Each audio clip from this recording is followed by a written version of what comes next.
Voilà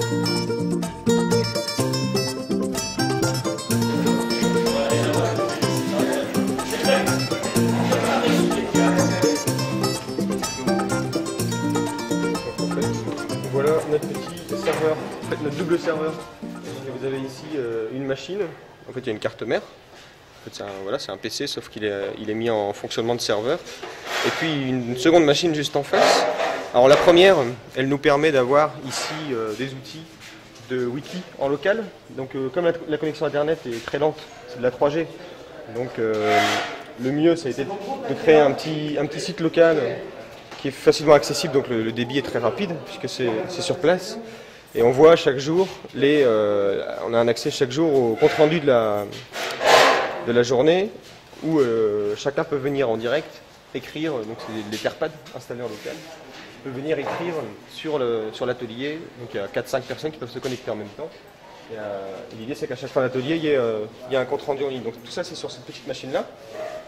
C'est notre petit wiki local. Et puis on pourra installer d'autres applications comme un système de cartographie en local.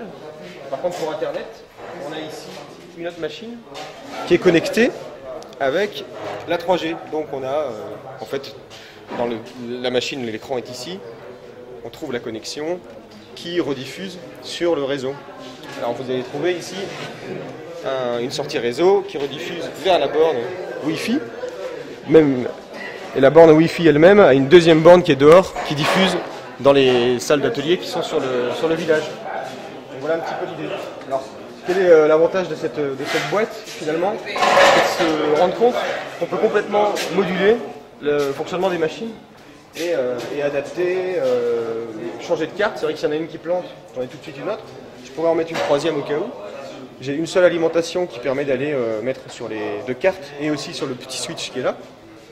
Et ce qui est rigolo aussi, c'est qu'on pourrait aussi utiliser un matériel qui est de Ouagadougou. Peut-être plutôt qu'un jerrycan, on pourrait prendre un objet d'ici ou un fruit qui crée une bonne coque dans laquelle on pourrait mettre les machines. Voilà, et ça donne des idées en tout cas et ça démystifie le serveur qu'on voit jamais, qui est toujours caché. Voilà. Tout le monde peut regarder et comprendre comment fonctionne une machine.